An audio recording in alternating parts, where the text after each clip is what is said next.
Welcome, everybody. It's time again to talk about some superhero shit. This video game, Ranking Superman Video Games Part 2. If you don't mind. This is Andrewicus Supreme, and I'm once again joined by Benicus Maximus. Yes, and we are here today on the day of Andrewicus Supreme's birth to discuss one of his favorite topics, which is video games from The Last Son of Krypton. Hell yeah. Well, video games in general. Also joined by Zack Brown, A1 Nutboy. What, you like A1 sauce or some shit? What is that all about? No, that is a Batman 89 reference. Oh, okay. Isn't it? That's what Eckhart says to Jack Nicholson's character. Yes. Oh, calls him A1 Nutboy? Grissom Yeah, A1 Nutboy. Oh, my God. Well, your A1 Nutboy is here to wish you a happy day of birth. Thank you. Many happy returns to yours truly. And Mike, Japan buddy Mike, is back. What's He's up?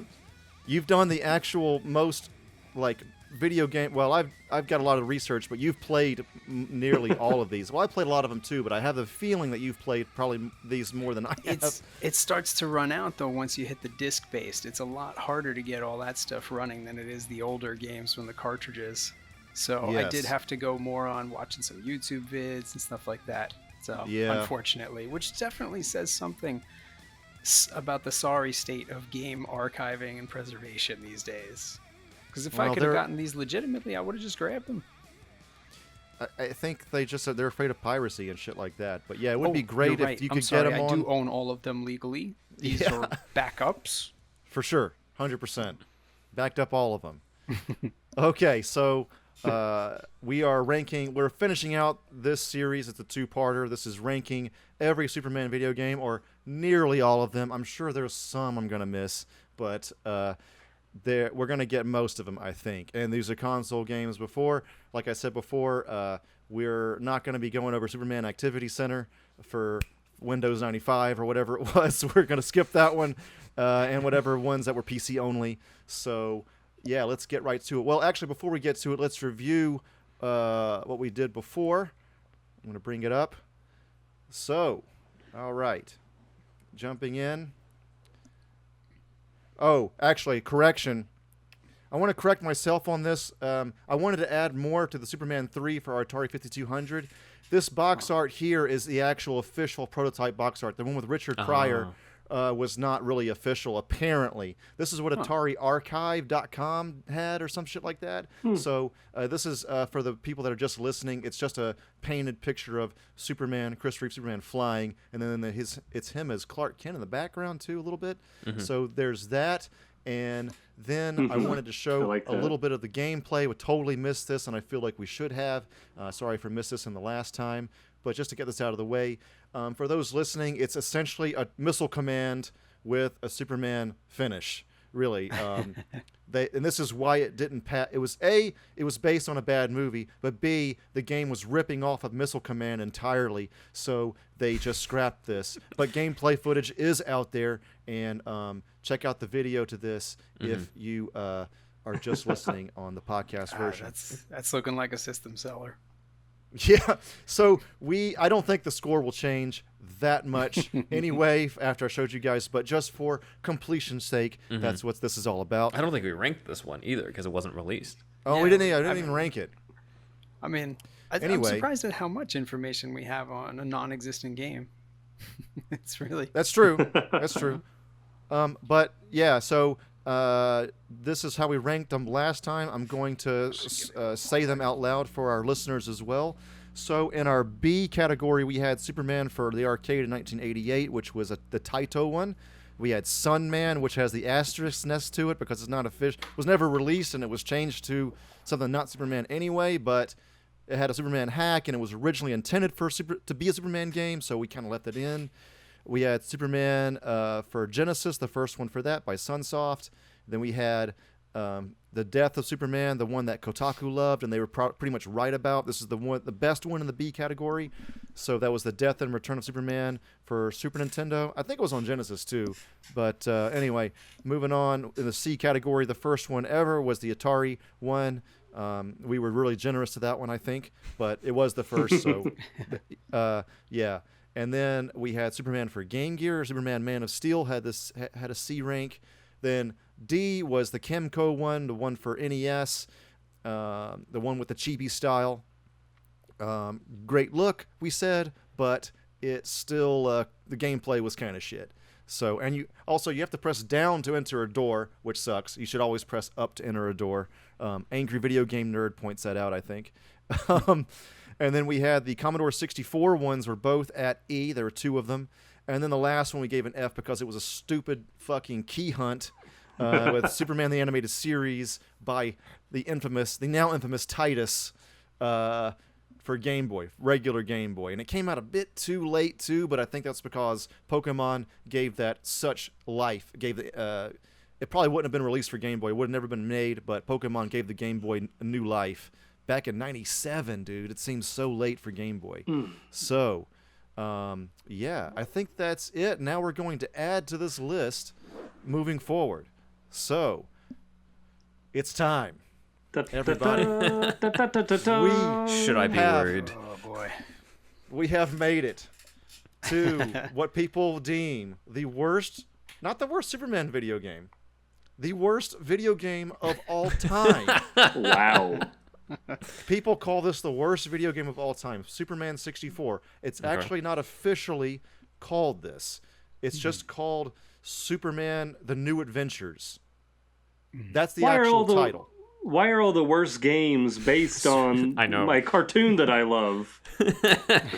Dude, licensed games suck, man. For the most part. Something about that era. It was the first 3D Superman game. But Titus, you can see it in the bottom right there, their company logo. But yeah, it's many people just call it Superman 64 because that was a kind of a convention at the time. You had Mario 64, you had Star Fox 64, everything had 64 at the end of it. So you can't really give the fans any guff about this. That's just what it was called. That's what many games were called. Although I just wanted to point that out because it's technically not officially the name of this game. Well, the previous generation had Super in front of it, so we might have gotten a Superman game, but... That is true. That is true. So in the game's story, Lex Luthor has trapped Jimmy Olsen, Lois Lane, and Professor Hamilton in a virtual reality version of Metropolis that he created with the help of Brainiac, leaving it up to Superman to save them and break apart the virtual world. Angry Video Game Nerd points out... This is a video game inside a video game, so it already sucks. Anytime you add a fucking virtual reality thing inside of a fucking video game, it already sucks. It's like the video game card games. Like, how many fucking steps back from reality are we going to take? You know, I don't like that. Most infamously, people bring up this flying through rings thing. It's just not what you want to do. It's oh gosh! All you it looks do is like fly the AI. It looks like the AI part of Arkham City. Yes. You're trying to glide through the rings. I do hate that. I mean, it's just lazy, right? It's like the key hunt, right? It's like a key hunt version of this thing. That's the thing, right? So doing the virtual reality thing lets them just make some dumb game and then be like, but it's a game within a game. But they could have just done another key hunt in 3D and they would have said the same thing. The thing is, though, with a game like, say, Pilot Wings, this can be fun. In the case of this game, well, it's weird, right? They might have been thinking of Pilot Wings because Pilot Wings 64 did come out, and it's the major flying thing on N64. But for some reason, you just don't want to do that with Superman, right? You want to be like punching things and saving people. If your avatar is just a fucking little copter plane or whatever, there's something kind of charming about that. But when it comes to this, it's like it just seems like the laziest thing imaginable, right? I do like how he's opening his arms. He's Whenever he turns, he's like. He's doing the breaststroke in the air. It's the least graceful Superman I've ever seen in terms of flying. That's how he breaks. If there's any, go ahead. Yeah, no, I was just gonna say, for anybody who's seeing this video here, I want you to understand that this is spectacular high level play. Quite honestly, because Yeah. I tried to control this thing and it was a complete and utter disaster. And that's the thing. So like, even if Yeah. you want to be punching and kicking as Superman or whatever, it's if the flying is fun, I'll take it. That's fine. Give me something fun. This was awful to control. It felt so thoroughly unintuitive and unresponsive. I got kind of a hot take here, but it's not that hot. The N64 is known to be a great system, but if it wasn't first-party support like Mario or Star Fox or something, unless it was GoldenEye, it was a trash system. So many games on N64 were fucking terrible. Not as bad as this, though. Absolutely hated the N64 as a piece Oh, of thank hardware. you. Thank you. It had great games on it, but if it wasn't made by Nintendo generally, it was a fucking terrible ass game, man. Yeah. Yeah. So, like you said, the controls were heavily criticized for being unresponsive, making the ring stages extremely difficult, because many of the ring stages, this made the game extremely frustrating, and becomes worse as some of the rings start moving in some of the stages. So... I didn't get that far. Yeah, what we're seeing here in the video version is somebody that played this game way too much, and I think it might be sped up because it's an emulator or something. It seems There's a kid on a fast. skateboard. I thought Superman was gonna like knock him off, like clothesline him. Superman's just stalking him. Because that's He's apparently gonna what the take Man of his- Steel does. He's gonna take his skateboard. They could The have given game- that kid on the skateboard another frame of animation, so he was like riding the board, not just pushing it all the way. But this is Titus we're talking about, right? Yeah. So the game was apparently in development hell. It was announced in 97, but wasn't released in America until May 29th, 1999. The game originally considered using Bizarro, who actually had a model and some voice clips in the prototype of the game, but was removed from the final product. Brainiac was cool. going to be the main villain. Yeah, too cool. Brainiac was going to be the main villain of the game due to the virtual world setting forced upon the developers. Apparently that was forced upon them. Again, this might be By some whom? producers getting in the way. Executive meddling forced a rewrite with Lex as the main villain, even though Brainiac is still the final boss, and Lex's opening line, "In short time, your fate will be sealed, Superman," is clearly said by Corey Burton, having been recorded for Brainiac. The original pitch for the game was for an open-world Superman adventure, which you'd fly around using all of Superman's powers to prevent crimes. So, Warner Brothers executive meddling doesn't just fuck up movies, everybody. It's across the fucking board. Until we get to Arkham for Batman, I guess. just don't get how it got to this point where they're just like, yeah, we got a guy who can do all these things. He can fly, heat vision, all that stuff, but let's just hook him up to a computer in virtual reality and have him do pretty much the same exact things. It's Yes. pointlessness over pointlessness. It's what it sounds like. Titus, we make fun of them, but maybe they got fucked, as we see in the notes here. But Yeah, like I I don't like to talk a lot of smack with that because I don't know what the experience was like for them, and I'm sure that nobody really goes into this thinking I want to make a bad game. Yeah, exactly. flying through rings sounds great. I'm sure they all said, "Hey, I enjoy Superman. I want to do something good," but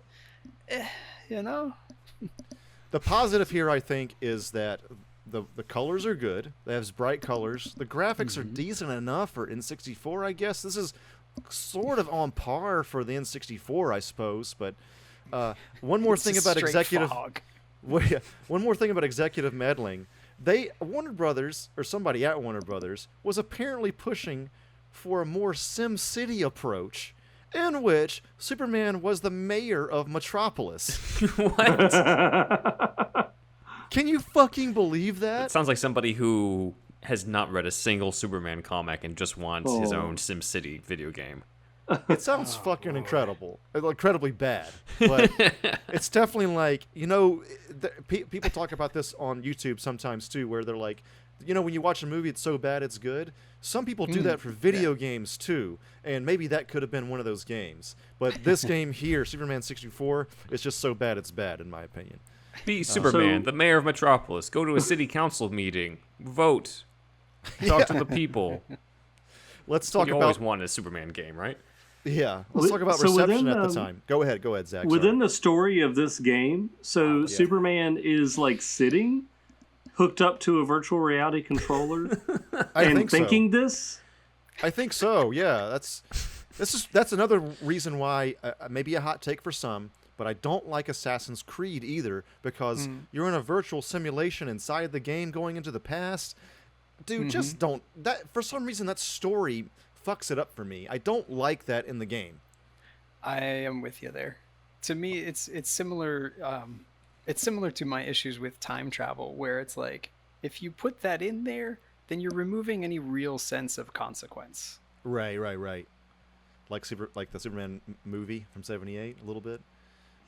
Yeah, Goes back in time. I barely remember it. Okay.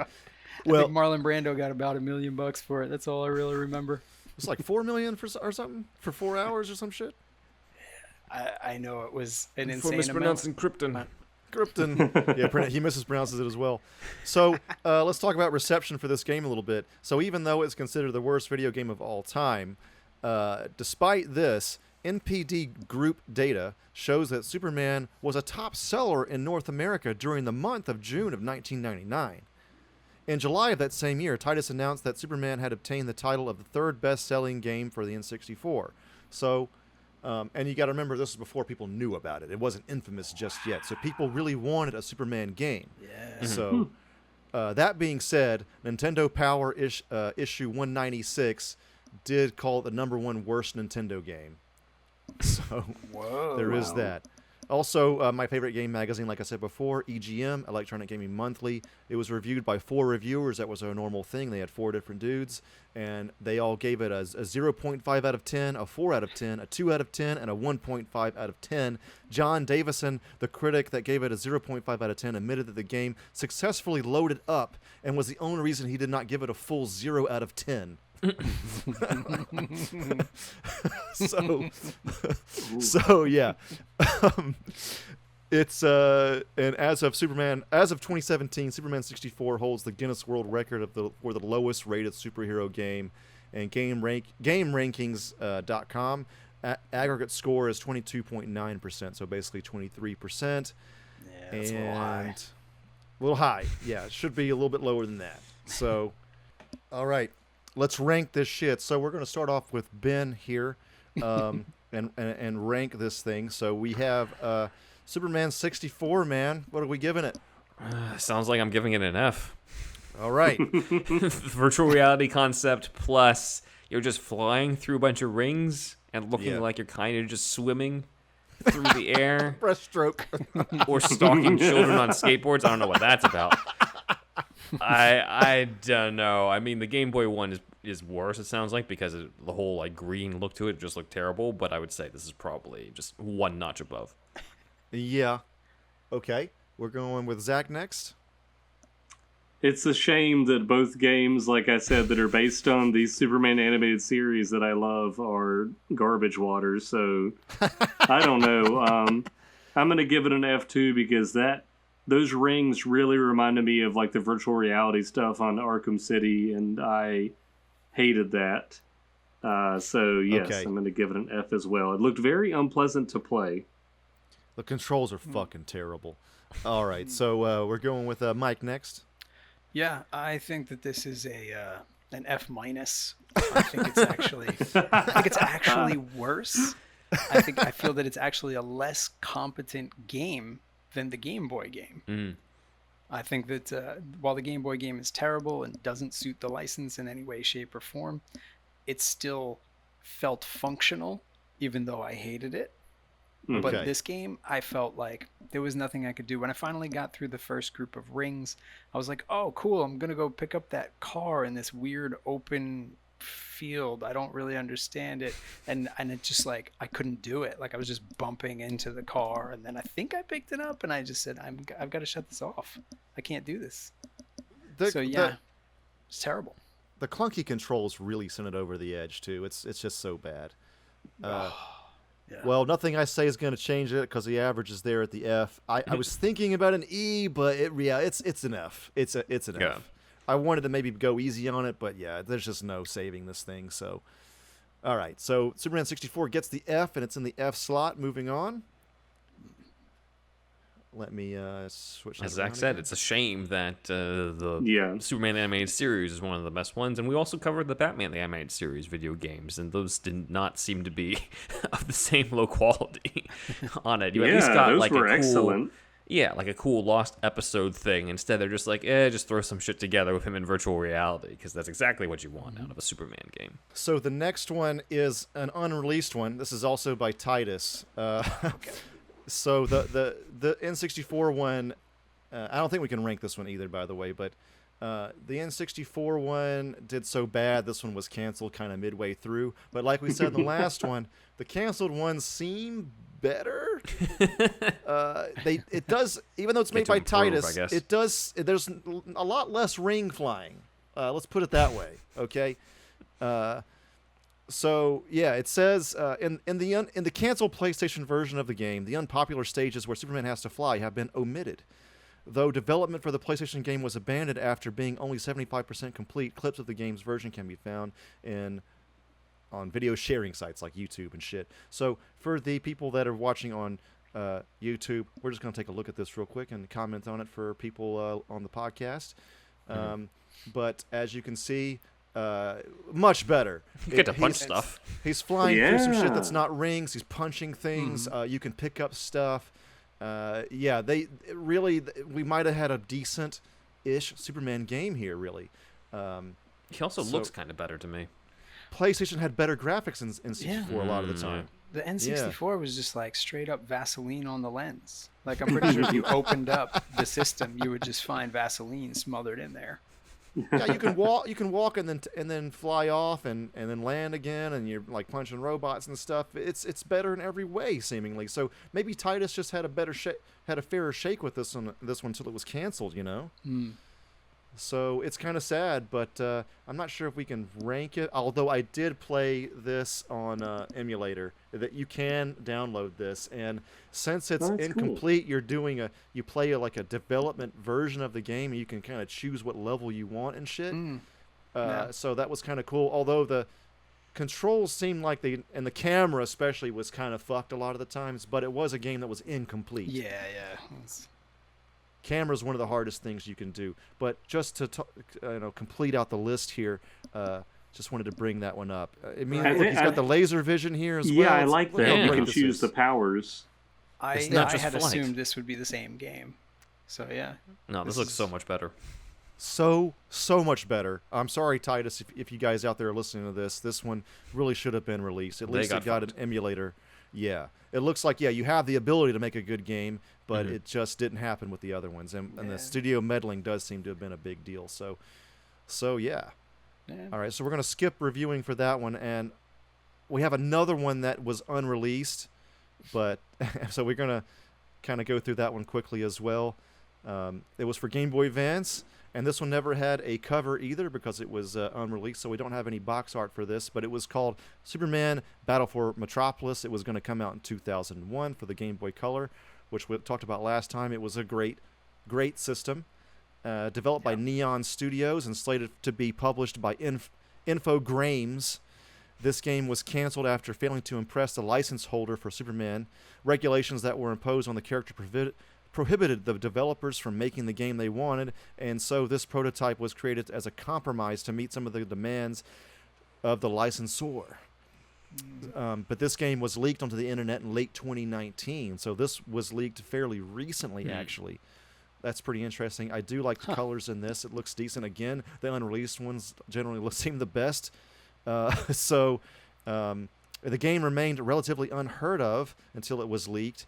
It doesn't seem like the game was ever mentioned in the media or present at any trade show at any time during its development. The game was presumably canceled around the time that the specific build was created and possibly never had an opportunity to see the light of day in any form. This prototype was donated to us anonymously.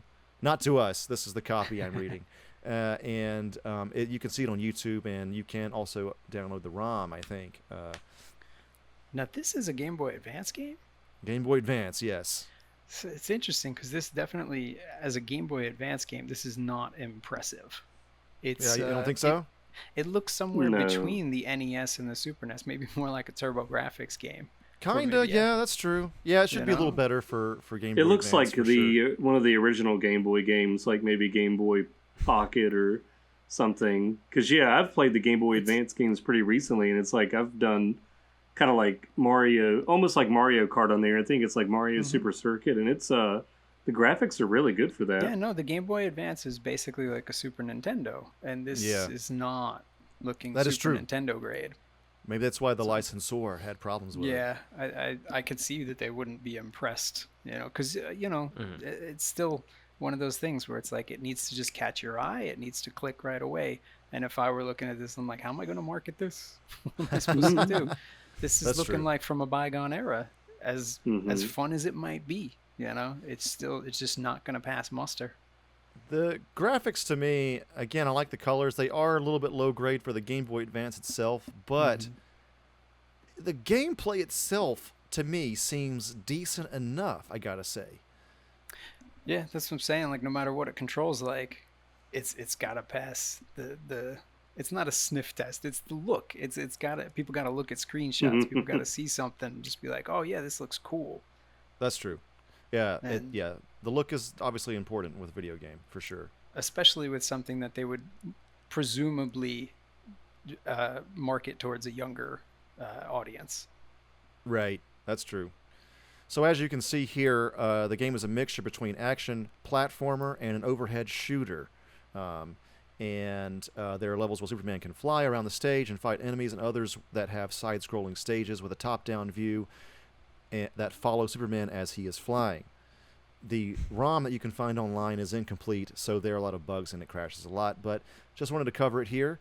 And we're going to, since it was unreleased, I know we've ranked some unreleased ones like Sunman, but I feel like these were less complete. Sunman was like 99% complete, I think. It was 95, so yeah, we're just going to skip that. Superman looks very ineffective with his powers. He needs to jump around a lot. Whenever he punches, it doesn't look like he hits anything. That guy's got an iron jaw. He does. Kryptonite jaw. Like, if you're going to call it Battle for Metropolis, I'm expecting something like really epic, and instead he's like barely able to fly around a bar. Yeah, I'm like, oh, this just is hopping sad. and hopping. So that's it for the first part. We're going to go into the break now. Here at Chat of the Wild, our Game Club podcast, we have been using our lens of truth to do deep dives on the Legend of Zelda series, in order, covering 1 to 2 dungeons each episode. Our show also looks at Zelda-likes, such as Crusader of Senti, Golden Axe Warrior, and the bizarre journey of For the Frog, The Bell Tolls. Join us right now as we play Ari and the Secret of Seasons, our first new release since Season 1, or check out our past seasons breaking down nearly 20 action-adventure titles. New episodes drop every Wednesday, here on the Greenlit Podcast Network. Lord have mercy, y'all. Do you like hounds? Do you enjoy pooches? Do you find yourself enjoying time spent with that of canines? Talking about dogs, y'all. As you might have heard, Superhero Stuff You Should Know has now teamed up with Barkbox. For every month, you get a box for your special canine. Pooches. Or hounds. That's right. 1 free extra month if you go to barkbox.com/superherostuffpod. Follow the link and you'll get a free extra month valued at $35 and valid for all multi-length plans. So get the Barkbox for your hound, for your pooch, for your canine. Your doggo will thank you.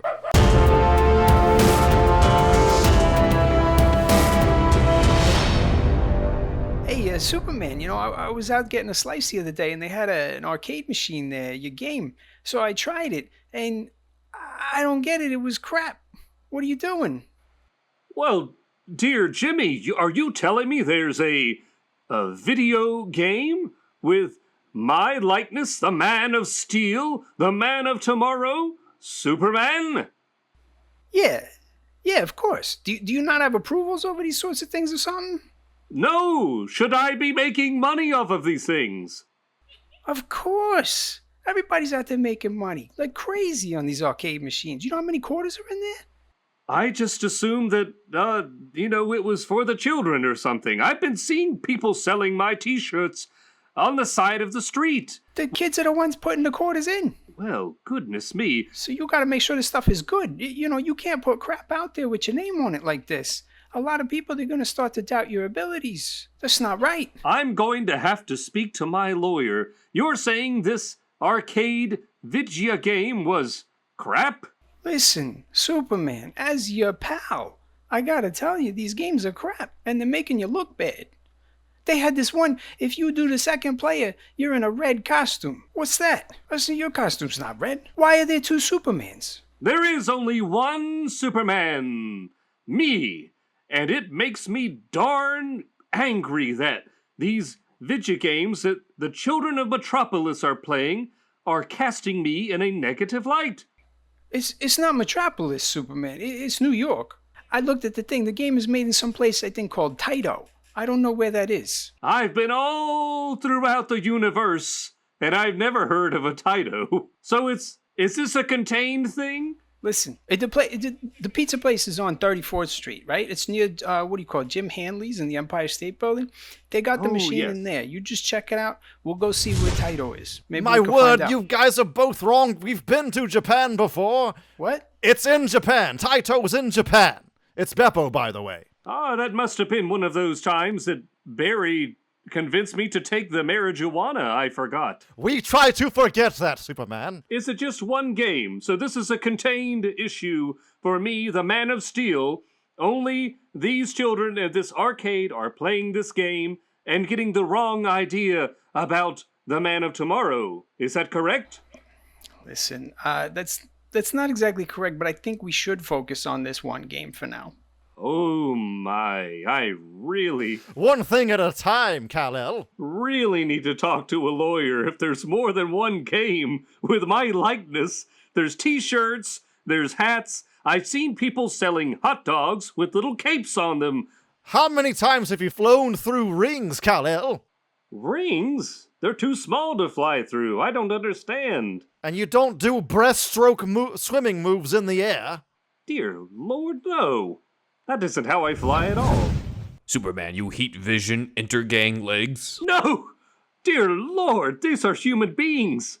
I would never do that unless it were a robot or an alien of some sort. Well, you do in Bizarro's game. Does that mean you don't or you do? He's always got this backwards speak and I never know what he's saying. Bizarro, I'm a little confused. Are you also making money off of my likeness? Have you and a team of developers made a game for yourself? Your likeness, my likeness, same. That's not true. You've got a cracked and janky white face and a purple and blue outfit. We don't look alike at all. Again, if he says not, does that mean yes? Does he say no, it means yes? I really never know what he's saying.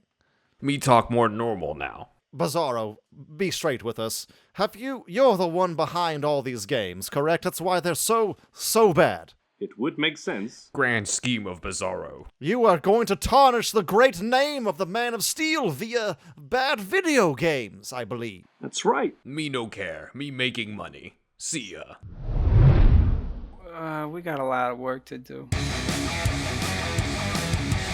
Hey, this is Alex Ramsey, host of the What Mean podcast, and you are listening to Superhero Stuff You Should Know. And we're back.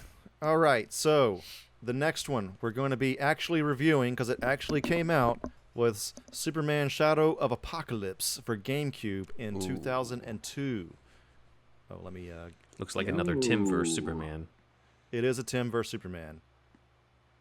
So... Could this be the redemption of Tim got vs. Metallo Superman? on the cover. I already like it better.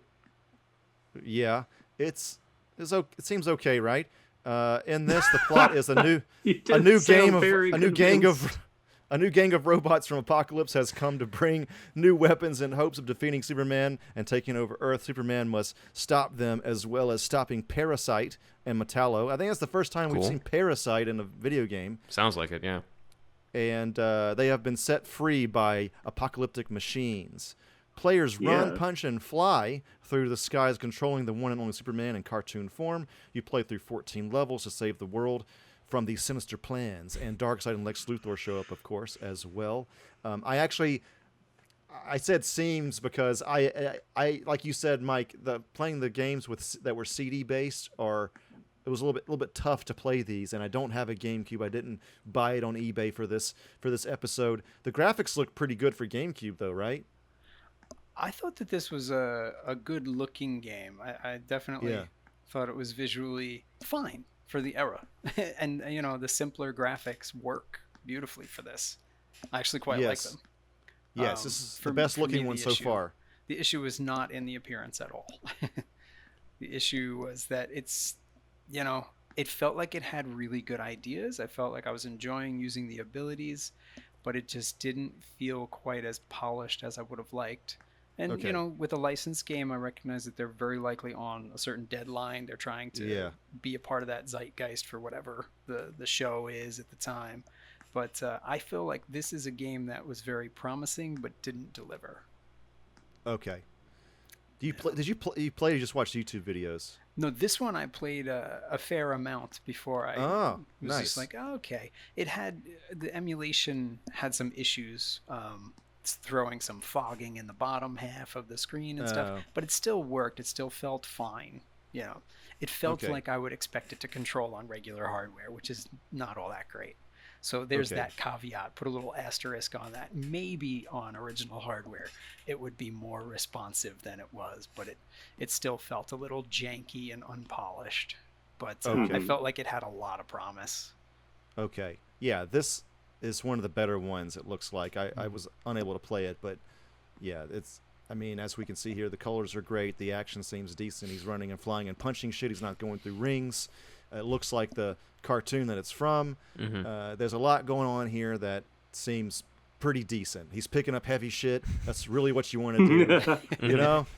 You want to pick up heavy shit and throw it. So, at least they have that going on. So that is good. So, he's just punching the shit out of that guy. The shit out of a convict. Yes, these are human beings. He must be holding back a little bit. He must be. Let's just assume that. It has like little cutscenes too. The cell shading stuff looks like the fucking cartoon. So it reminds me of Batman Vengeance. Is that right, Ben? Is that what the game was called? Yeah, it does kind of look like that. Because that was PlayStation, I remember. 3D animated type of version to the Timverse. Yeah. All right, so we're gonna rank this one, and let's start off with Ben. What'd you think of this? Well, it looks like the Timverse animated series. It looks a lot better than the other ones. It looks like you actually do all the other powers outside of just flying all the damn time. So, I'm just going to give it an A based off what I've seen. Wow, nice. Okay. Zach? I think I'm going to give it a C because it still looked clunky. But I did, like Ben said, I do think it looked a whole lot better. I really like the name. That would have intrigued me already whenever I was a kid looking at the box. And the fact that you get to fight against Metallo, and you said Parasite was in it, like all these cool villains that you don't ever get to see in games most of the time. At least the ones I've played. The convicts you beat the shit out of. That's right, you get to hit normal human beings as Superman, and they're just fine. So yeah, I'm going to give it a C, I think. Nice. Yeah, talking about Parasite, I haven't seen any footage on that, so forgive me, listeners out there, but it does seem like a very good villain for a Superman video game because he could suck your energy out, energy bar, and then put it into his energy bar, so that would that translates it perfectly to a video game. Mike? Yeah, I think that on the overall, I would give this a B. Yeah. I do think it's good. It's got a lot of promise. Obviously, that promise will never really be fulfilled because it's already said and done. I do think that they did a good job by having the art style. Of course, I'm a big fan of cell shading and that style of art anyhow. But it helps to mask some of the other issues, that are there technically. Because this game came out in 2002, so we're looking at just a little bit before the start of the Xbox and everything, which really outclassed the PlayStation and the GameCube. So that art style helps it hold up. The gameplay, moment to moment, definitely felt janky, definitely had some clunk to it, but I liked what they were doing, and so I got to give it props for that. Yeah, I'm going with the average as well. I'm going with B for this one because they knew what they were doing with this one. Like we said before, the colors are good. I know I always bring up the colors, but it's obviously important. Yeah. And the gameplay that I've seen anyway looks like what you'd want, really. You're flying and punching things, picking up heavy stuff like we said. So it looks like the Timverse. So yeah, I think this is one of the better ones, and it's in the B category, which, by the way, is filled up the most out of all of our rankings so far, which is So maybe kind of striking. Superman games aren't that bad. Yeah. I But when they're mean, bad, they're we'll see. really bad. We'll see. So, moving forward. So the next one was for Xbox in 2002, the same year. It was called Superman: The Man of Steel, and it is based on the comic book mythos, so not the movies. We're going to get to more of the movie stuff. The movie stuff's coming up, obviously. And the story flows out of events outlined in Superman Y2K, in which futuristic villain Brainiac 13 injected Metropolis with a technological virus. Superman was to prevent it from spreading, but as a result of it, the city was upgraded into a true city of tomorrow. Huge high-tech buildings soar into the sky, while hover cars and the railway bullet train travel throughout the city.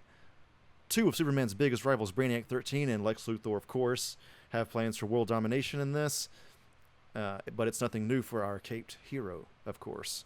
Of course. But this is a pretty cool setup, right? Yeah. This is a good Sounds plot. like it. I wish I played this. I looked it up. I did try to play it because I love this art so far the most out of this generation of systems. Xbox was the most powered out of this generation too, so that's nice. It also looks like Atari was attached to this, so that's interesting considering it's for Xbox. And the controls were known to be terrible. Uh-oh. Mike, did you play this? No, I couldn't get a hold of this one. So there's an Xbox emulator, right? Yeah, I mean, I got an update from a friend recently about the Xbox emulation, but I don't know how early we are in that. Honestly, Microsoft should have taken care of this. I mean, they've got such good BC support on their systems, but... Yeah, Microsoft. Put the entire Xbox library on your virtual console immediately. Yeah. Put them all on there. This should not be a problem. I should be able to buy this game for $5 on my Xbox Series X right now. So I don't know why. That's pretty cool. Yeah, great for 2002. I like the streaks of like blue and red behind him too. That's pretty cool. That's a nice touch. I I'm also with like you there. the city looks really cool as well in the game. Yeah. The graphics are getting better as we go along. We're going in chronological order for the most part. So yeah, he's flying, he's picking up heavy shit, he's punching things. This is what we want, right? Not all He was Superman using that games are freeze fucking breath. terrible. He has Yeah, freeze breath too. finally. Yes. And speaking of freeze breath, most of his abilities that we know from the comics are at the immediate disposal of the player. Finally. You also, of course, flight, super strength, X-ray vision, super hearing also assists with the game's radar system. That's great, right? Yeah, it's a good little way to like skin standard things in games. Like, okay, yeah, it's normal to have radars and indicators and stuff, but it's like, oh, your radar is actually Superman's super hearing.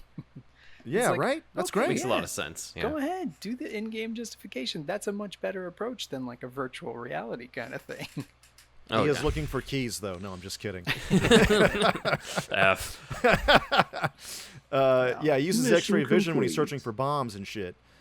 Man, this was on the list of games that were not available to play on that emulator. The emulator has games that has a list of the whole Xbox library, and it was in the non-playable list, which kind of sucked. I really wish that this was playable because this one was one I was really looking forward to. So, yeah. Yeah, I Yeah. would have liked to have gotten some hands-on time with it. And you know, you say that there's reports of the controls being finicky. Like that's the big deciding factor because it looks like it'd be a lot of fun. But if I get hands-on and it handles like crap, then it is crap. Yeah, man. It just kind of you really have to get the controls right. It's got to be real snappy controls. That's the And, main thing yeah. about video gaming. You know, that's your connection to the avatar Right, on screen. right, You're right. controlling it, and if it doesn't feel good to control, then it's not a good game. That's to me. That's the breaking factor for fighting games too. You got to have on-point controls. Yeah.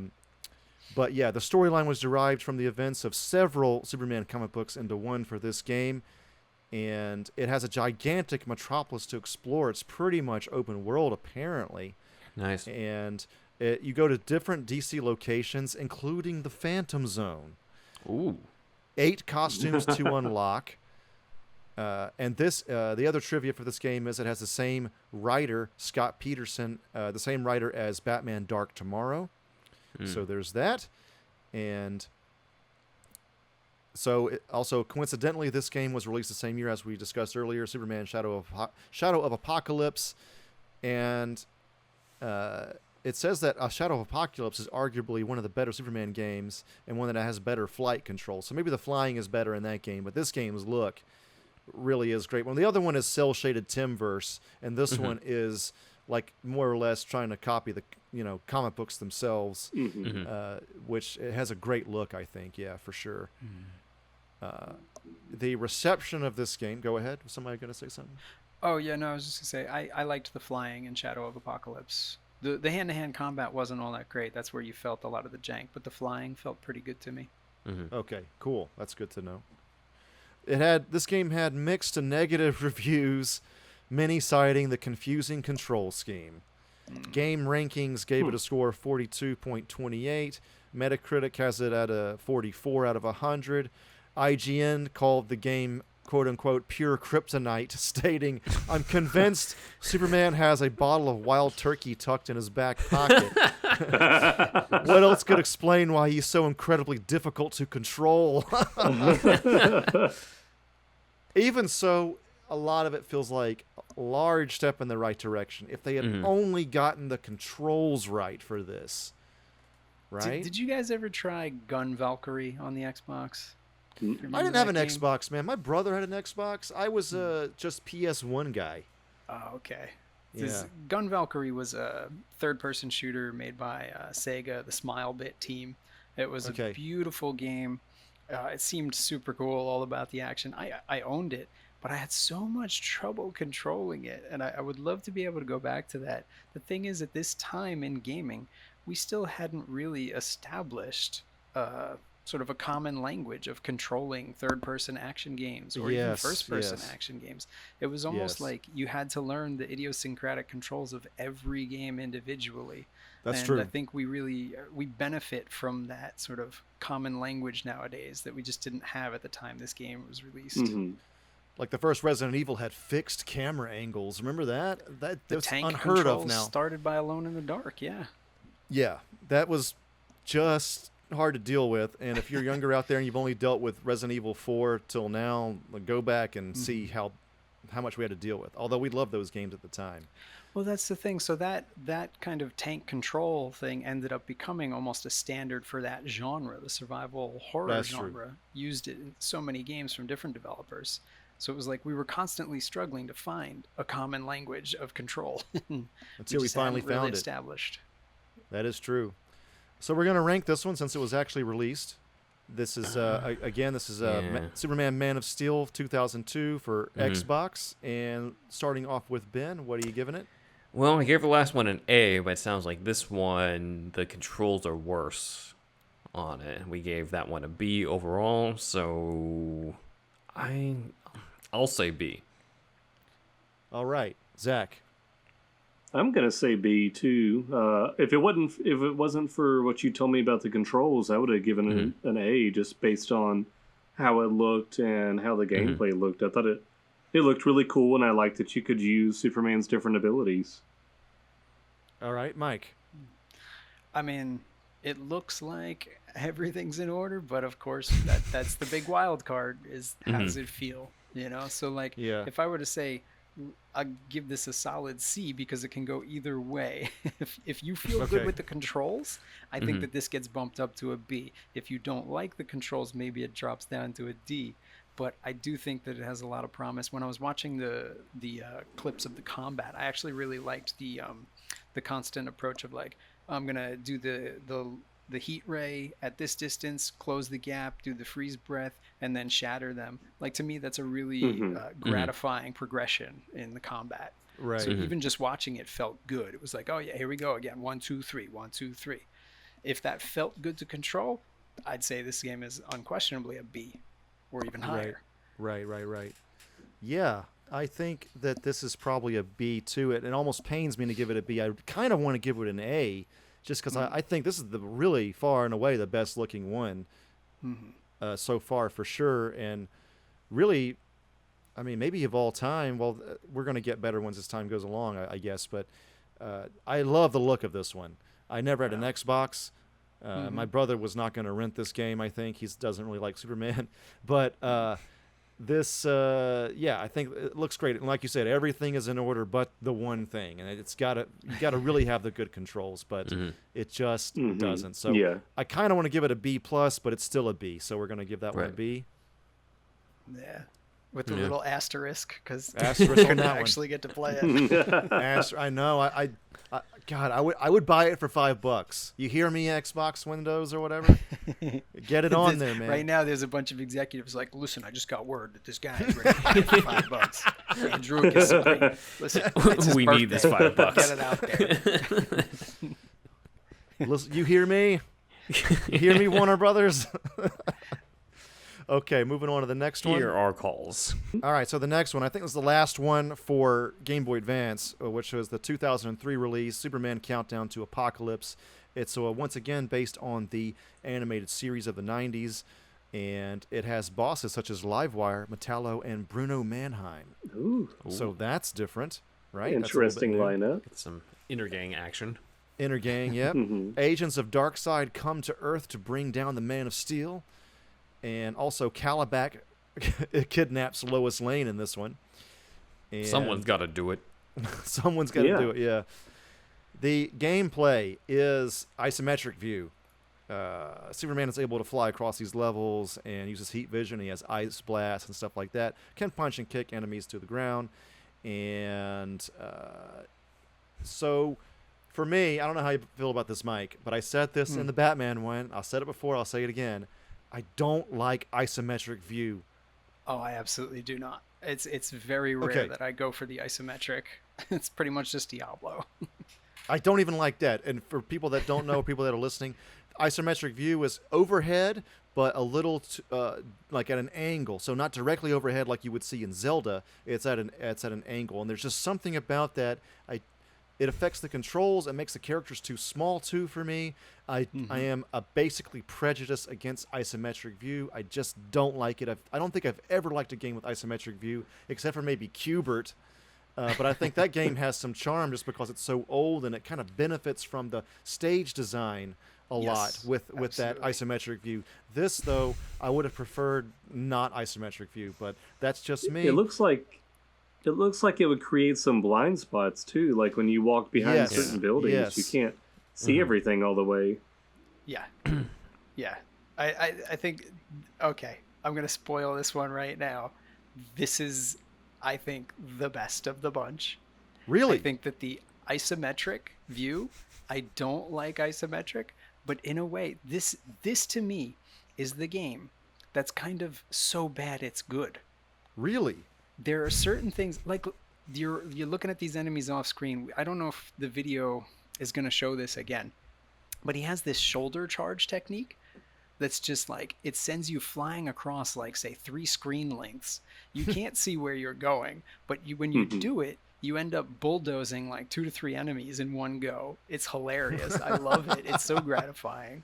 So the shoulder charge feels great. And then, like, I was doing the tank fight, and I loved freezing the tank and just picking it up and chucking it multiple times. This is not a good game, but it's a game I like. Wow. It Okay. really is. Was not expecting that. Neither was I. I'll tell you that. Wow. That's crazy. I was man. actually laughing while playing it because it was like, oh my god, that's dumb. This is stupid. See that, yeah. But I'm having a good time. This is funny. And I didn't even get to the tank. I played it for a bit, and I was like, it's isometric view. That's the first thing. I don't like that. But it also, the first level it starts you off, which I think we're watching now in the video, it's just so plain. I don't want to be fighting these gangster dudes. I want to be fighting. The level design is dumb. You're not even flying. You're just running around. You can fly. But you can fly. He does just makes fly. this even dumber. Yeah, from what I'm seeing right now. It's kind of dumb. It's. I was not expecting heat vision though to be killing all of Intergang. We're basically on a killing spree in this. This would be made so much better if the villains were like Metallo, Metal Militia, or whatever. Yeah, so you're not just outright killing humans. like killing, like gangsters are cool for Batman. I don't like Intergang. I guess has a spot in Superman mythos, but make it fucking robots, please. You want militia? Then you can have Superman ripping off limbs too because it's just a robot. You know what I mean? It would be totally fine. They've done this in Ninja Turtles for years. That's how Leonardo could chop off limbs because it was always a robot. Let's have that, please. You know, this is just maybe if the other levels are better, but your first level's got to start off with a bang, man. This is just it was just kind of lackluster for me. Yeah. IGN says, IGN said Superman isn't all bad, but it's just not nearly as good as it could have been. Blame it on bad design ideas or its unfortunate development cycle, but the game doesn't feel finished. There are so many little things that could have been tweaked to make this game a lot better, but instead we got several weak elements in an adventure that only takes a couple hours to complete. I couldn't even get that far, man. Seriously, it's definitely, it feels like such an unambitious game. It's kind of like the general design of the first level, and I think it's every other level or something, is like Gauntlet, where you're kind of, you would go to where the enemies are spawning, but in this case, you're going to where the enemies are holding someone hostage. So you have the map there, and you go and you free them. But that means I'm just going to wind up, do my cool shoulder charge, laugh at how the screen scrolls insanely, and like how I'm supposed to follow that action. And that's true. Yeah, this is one of the few games that I think is just not a good game, but I like it. I find its weak points to be charming, and I would actually go back and play more of this. Wow. Well, let's rank it officially now then. So again, the Superman Countdown to Apokolips for Game Boy Advance 2003, I think I said. Let's start off with Ben. This one is tough because, like, as a Superman game, it does not seem to be as good as some of the others in terms of representing Superman or his powers or what he would do. However, as based off of what Mike was saying, as an actual game, if I divorce myself from it being Superman, it does seem like it would be kind of cool to play around and just heat vision people's legs off and take them down and just vaporize them with one punch. Like, it seems pretty cool. So for that, I'll give it a B. All right, Zach. I'm gonna give it a D. It looks like a game I would not want to play. It looked kind of lame. Just because it's too plain?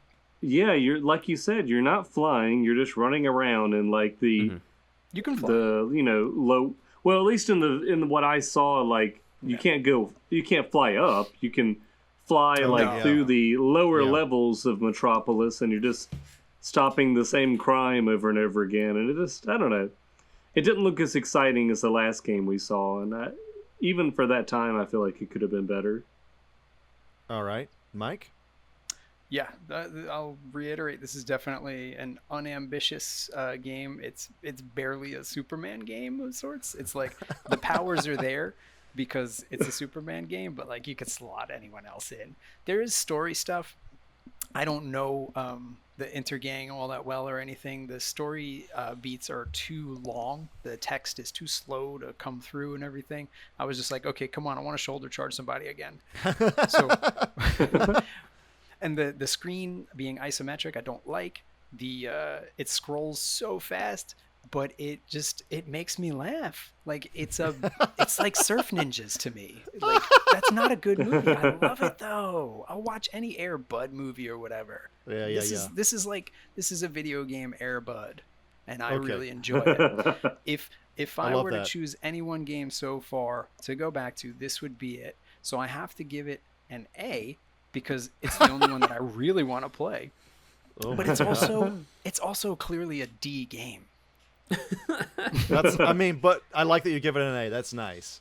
Yeah. Okay, so I don't think it's so bad it's good, but I don't think it's horrendously bad either, like Superman 64. I think it's just generically bad. It's people want to. Anytime Superman's not phenomenal, people will just immediately say it's the worst thing ever. For some reason, a lot of people have a real knee-jerk reaction to Superman in movies and in games. Superman 64 kind of deserves it, but other than that, I think that kind of thing exists. But I think I would personally put it in like maybe I give it a D probably. It's not great, but maybe I'll play it again and see what you're talking about, Mike. But yeah, I'm surprised by that. So the tank fight moment definitely impressed me. I had to laugh at that. It was just that's what started to push me over the edge to be like, yeah, I like how dumb this is. Okay, Soto Charge can help. I think, yeah, that's for sure. Okay, so what's the average here? You think a C? I think so. Yeah. Okay. It was A and B and 2 Ds, so. Okay, yeah, we're at a C then. We're at a C. Okay, so the next one came out in 2006. It's Superman Returns, and it came out for PS2, Xbox 360, and Nintendo DS. We're going to talk mainly about the PlayStation 2 version, just to kind of keep it simple, everybody, all right? I'm sure the Nintendo DS version was pretty different from the others, but we're going to skip that one, okay, just to save some time here. So it was a game made by EA Tiburon and published by Electronic Arts along with WB. The game features the voice and likeness of Brandon Routh, because it's the time with the movie, right? And it also has the voices of Kevin Spacey and Diana Agron, Katie Kowalski, Parker Posey, and Sam Huntington. Kowalski. Yeah. Okay. And Agron replaces Kate Bosworth. So okay, I was wondering. I was like, she was not in the movie. Yeah. So in the game, Superman combats Bizarro, actually. That's awesome. As well as other classic villains, Metallo, Mongol, and Riot. So he gets better fights in this than he did in the movie. Yes, he does. Yeah, really. He throws a punch in this, which is one more than the movie did. It's Wow. PS2, so our graphics are getting better. The flight is a lot cooler, as we are seeing here in the video. Yeah, that's awesome. Yeah. That is kind of cool. It's kind of blurry on the sides, as if you're like super speeding, flying through everything. Yeah. Yes. There's a lot going on with this game that is correct, I think, despite Superman Returns stigma surrounding it, actually. The player is required to master Superman's powers because Superman might cause harm to the city if his powers are used incorrectly. The city has an energy bar in this game. Huh. So this That's was... Awesome. Go ahead. Yes. I just said it was awesome, yeah. Yes, it is new. It is a very new thing and quite a good call for the game creators here, I think. Metropolis has a damage meter, not Superman. So you have to take care of other people. So that's nice, right? Yes. That's really creative, yeah. I think that's probably the best solution to the Superman problem of being like, okay, well, this is somebody who can handle anything. Well, we need something to be weak. It's the city. That's great. It's a Zack Snyder's Man of Steel game would just be you would have to destroy the city. That would be like your goal. The city would be the enemy bar over there. You fight Smash the city Zod itself. into it, as much as you can. Oh man, there is an unlockable Bizarro Rampage mode that will allow the player to cause havoc as Bizarro for an unlimited amount of time. That is awesome. That's pretty cool. That's cool, right? This looks pretty legit, really. Yeah. This is a step in the right direction for sure, man. For sure. Despite what we're thinking right now, the game rankings gave it a 32% for the DS version, 46% for the PS2 version, 54% for the Xbox version, and 53% for Xbox 360 version. Had better graphics. So, sorry, we were just curious what the hell he just did. He just basically threw a car, heat visioned it. I was like, you're supposed to save the city, dude. Yeah, there's people in those cars. This is a Grand Theft Auto style playing we're seeing right now, where they're just It's supposed to be the Bizarro thing. hell, man. If you're just having fun with it, why not? Just fuck around with Superman. Yeah. But you didn't play this one, right, Mike? No, but it didn't work in PC SX2. I tried to get it running on the Xbox Series X through RetroArch.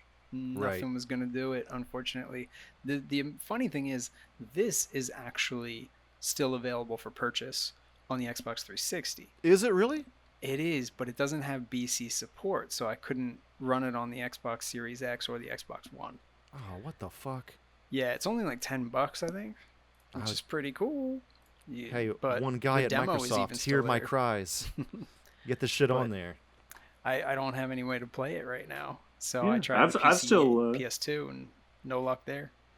I've still got an Xbox 360. I should try to find this game so I can play it. Yeah, $10 on the Microsoft Store.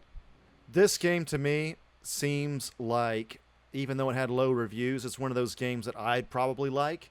Mm-hmm. Yeah. Even though it has bad reviews, there's always those movies that have low scores that you kind of like. This probably would be that for me. This game looks like it's doing everything right, pretty much.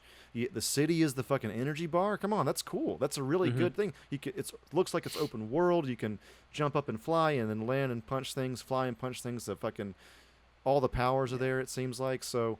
Yeah, it looks great to me. To me, this looks like it's really inspired by Crackdown, where it's like, here's my action figure, a superhero running through the city. Mm-hmm. Could be. It could. Do you think it got bad reviews because of the movie itself? It could have had that stigma to it. Maybe. Yes. Yeah. Okay, starting off with Ben again. What are we giving this game, man? Just based on the looks of it. Based on the looks of it, I would give it an A. However, it sounds like the gameplay, like the actual you trying to play it, sounds like it kind of sucks. So I'd have to bump that down to a B. Okay. Let's go on with Zack then. Yeah, I'm still gonna give it an A. It looked awesome. Like I actually want to try to find it to play it now, just because it looks really cool. Because I didn't like the movie Superman Returns. I had no idea that the game actually included all this other stuff. So that's already made the movie better in my eyes, just from. What do you think you had to do? You just spy on Lois Lane and her kid the whole time? I don't know. You can be Superman's son and smash people with pianos. I don't know what you're gonna do. You get stabbed by Lex Luthor. So the review somehow worse than Superman 64. What? No. But There's I mean, no if way. it was X-ray vision spying on Lois Lane and shit. Oh, okay, yeah. Yeah, that would be man. fucking ridiculous. The big boss is lifting up the giant kryptonite planet they're somehow able to lift. Yeah. Even though it's made of kryptonite. Yeah. We have not covered that at all on this podcast, but we should get to that eventually. We will. One day that'll be a fun episode. I remember when I was covered the video games before we covered the movies. when I was watching the Because of theater and he Superman. picks up that island of kryptonite. I was like, what? Yeah. Just so like, Yeah. what is going on here?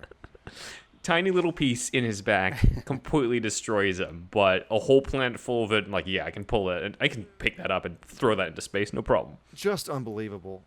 So we got an A from Zach, we got a B from Ben, and Mike. This strikes me as a B. Like, it definitely, again, I haven't played it. I just took a quick look at the Microsoft Store online, and it looks like maybe the demo is still available, but I can't find where to purchase it. But that was just a cursory check. It looks like a competent game. It doesn't look like it's anything really too big or too grandiose. And the joy is really in just sort of flying around and fighting stuff to protect the city. And I think that could be a lot of fun. I think maybe it would have similar vibes to the Game Boy game, where I'm like, I don't care that this isn't great. I'm having fun with it. Right. Mm-hmm. So wait, what is it? A B or an A? I would give it a B. Is in my impression. Okay. I almost want to give it an A myself, but I don't think that changes the average. So we're giving it a B. Yeah, we got 2 A's and 2 B's. Oh, so I could set it over. Oh, Let me see. I'm gonna give it actually a B for now. But if we You come guys back to it, I might give it go an A. home. I do want to purchase it if it's $10. Mm-hmm. And Yeah, I could swear I saw it the other day for $10, and now I'm looking at the site, and all I see is try demo, and then a bunch of video blogs, whatever that means. video blogs. Well, to the listeners, it is Andrew's birthday, so, you can get him something. Hook me up, $10, everybody. that's all it is. This is coming out 2 weeks after, but yeah, sure, I'll take know. it. Okay, we gave that one a B. We have a shitload of games in the B category I now. know. This is surprising. I thought it would all be like C and below. Yeah. All right, Yeah, that's for this crazy. episode. Yeah. We are generous. All right, so moving on from that. Let's reevaluate the B category in the next Yeah, episode. Part 3. Were They we did- too But generous? the other They thing, too, didn't is, even like, play the games, and they're ranking them. Who are these jackasses? Yeah, that's what I gotta say. Put the asterisk on everything. The other That's thing true. is, The next one is an unreleased game for PS3. We're not going to be reviewing this one. It was called looks great. Give it an A. Oh, shit. It was called Blue Steel. And again, like we keep saying, or at least I keep saying, look at these unreleased ones, man. This This shit, looks insane. He's fighting Doomsday right now. this is probably a cutscene, but I think these are in-game graphics, It's- though. You can see Yeah. the controller in the upper right. So this would be like a Shenmue QuickTimer event, most likely. Okay, that's true. That's true. Why? I don't know why. When PS3 came out, for some reason, it had all these like QuickTime event shit. It was like, we got this fucking brand new hardware. We're doing QuickTime bullshit. What the fuck is this all about? They want to show you cool cinematic stuff, but they realize that you got to play a game at the same time. So the caveat is, here's some QTEs. God, this shit killed me. Well, anyway, in 2008, Star Wars Rogue Squadron developer Factor 5 teamed with up-and-coming publisher Brash Entertainment to create an ambitious open-world game based on the Man of Steel. By May of 2009, Factor 5 was no more. The I game didn't was even know that. 75. This game was 75% done. They ran into financial issues due to a combination of bad business decisions and an overall lack of experience in the industry. Looks like even so, they were fucking making a good one. Despite QuickTime events, it looks fucking great. They laid off employees, sold off the IP, and eventually closed their doors completely in November of 2008, which sucks. That it looks fucking great, as we keep saying. This animation that we see online is great. So take a look at it if you haven't. Look up Blue Steel PS3. No relation to Zoolander. You'll see some good stuff there. So we're not ranking that one, but yeah, that looks fucking great though, right? Does this So, come out yeah. before Zoolander or after? Would have been I after, think that was after. Would have been after, yeah. 2008, right? To be fair, it does fit Superman, both blue and steel. Yeah, it might have been just the code name. I'm not Yeah. sure, but that's what it's going by. Yeah, that does seem like it would be a good code name for it that they'd eventually change because they're like, Zoolander's still a little too relevant for this. Superman becomes a male model. So yeah, that's true. He just looks in the It's fucking gonna camera all happen. the time. Forget superheroics. It's a quick time event to fucking Should do make a money off facial of this. face move. Okay, so the last one coming up now, finally, and we're gonna rank it because it's complete and you can get it for free on Steam. Steam only Okay. right now. Not a Superman game though. It's called Undefeated. It was made by 3 Japanese dudes in their basement, probably. And they just wanted to make a Superman-esque game, it looks like. But it's, Windows only, and it just has all the right moves that you'd want to have in a Superman game. He has flight, super speed. Yeah, the fight seems pretty smooth, yeah. He's fucking shit up. They Yeah. really should use this in reference for the next Superman game because it really is great. It's not Superman, of course, but it looks a lot like it. It looks like it could be Superboy with the black shirt on with the Superman logo almost. But he's wearing just jeans and a black shirt. But if you were looking at this with fuzzy glasses on, you would swear this is a Superman game. I think, Andrew, you should offer them some localization services because it says to run after the robot. And, Right. Clearly they're not. It's The just player's fine. not running. Again, we got a robot. That's good, right? Very good. Yeah.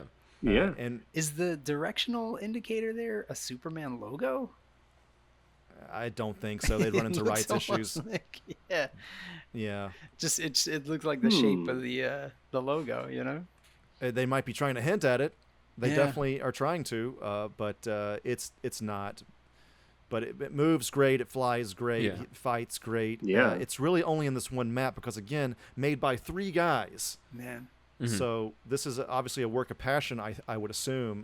Why do this? Superman's not even that big in Japan, I think. Batman's not even that big in Japan. So it's weird that never this even going then. exists. Dude, I was in Japan in 2008 when The Dark Knight came out, and no one was talking about it. It was For so shame. weird, man. It was so weird. Yeah. But yeah, this one looks good. I do want to rank this one. I did play this. The controls are great. Ooh. It flies really cool. Great. It's snappy. It's everything's quick about it. The colors are great, as you can see, the sparkling effects and all this kind of stuff. So yeah, Undefeated. This is how you make a truly great Superman game, I think, is the subtitle for this YouTube video. So this is looking really nice. This, what this looks like? It looks like a lot of the competitive third-person action games with like cards where you save your data and stuff in Japan. Yeah, there were a lot of those kinds of games, and it's got a little bit of the like the Gundam Versus series and stuff. Like sort of, you make your move and then you launch your whatever you call it. Is it the cannon or whatever? Like, it looks like it's inspired by a lot of that. And yeah, I don't think I would have thought of that as a template for Superman, and it looks like it really works nicely.